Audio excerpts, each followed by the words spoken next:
Bien, en este video vamos a ver las características principales, los principales puntos del estado de bienestar.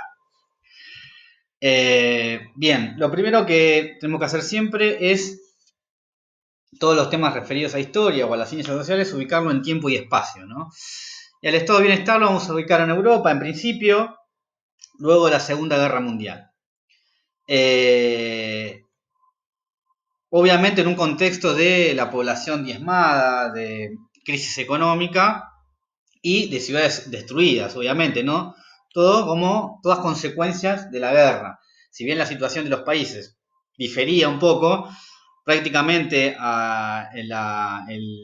todos los países de Europa quedaron totalmente destruidos y obviamente con una crisis económica muy, muy importante.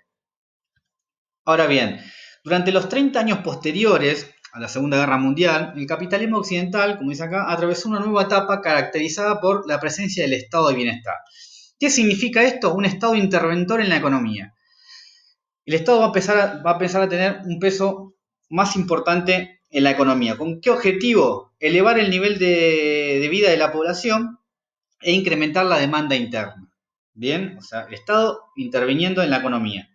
Pero siempre esto dentro del sistema capitalista. Bien, el estado de bienestar no implica el comunismo, sino siempre dentro del estado capitalista. Porque tengan en cuenta que estamos en el comienzo de la Guerra Fría. Por lo tanto, se busca también que los países no adhieran al comunismo, ¿sí? Que todos estos países que estaban en crisis adhieran o se sigan manteniendo dentro del sistema capitalista. Para eso, el Estado tiene que intervenir. Eh, Bien, si bien el estado de bienestar se implementa después de la Segunda Guerra Mundial, sus ideas, las ideas las desarrolló John Maynard Keynes, que fue un economista británico, que desarrolló las ideas en la década del 30, luego de la crisis internacional del capitalismo en 1929. ¿Sí? Una gran crisis internacional que se extendió a gran parte del mundo y que puso el capitalismo en jaque, y lo que buscaba obviamente que no vuelva a surgir esta crisis. Por lo tanto, hablar de estado de bienestar, por ahí también en algunos lugares lo van a encontrar como políticas keynesianas. ¿Y en qué consistían estas políticas keynesianas? Propone aumentar el rol del Estado como agente económico, por eso le decía la intervención estatal en la economía.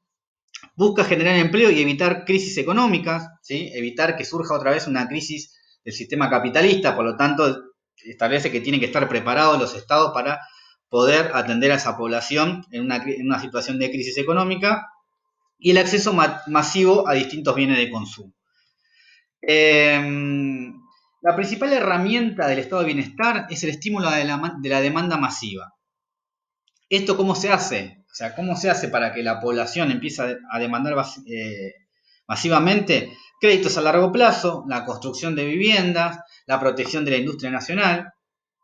El estado de bienestar también, según depende de las características de cada país, pero va a gestionar empresas consideradas estratégicas, ¿sí? Por ejemplo, el petróleo, el gas.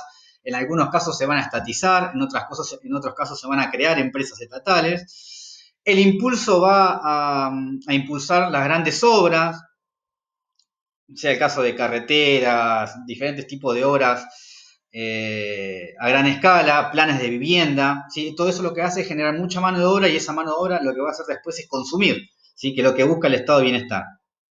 Y por otra parte también la ampliación de los sistemas educativos. ¿Qué significa esto?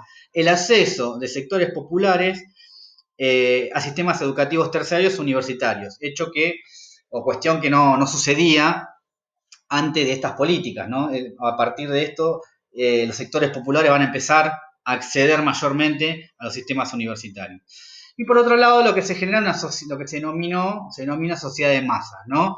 Aparece la idea del consumo fuertemente, la masificación de los medios de comunicación, la televisión, el cine y la radio, que lo que van a hacer es justamente a través de la publicidad generar,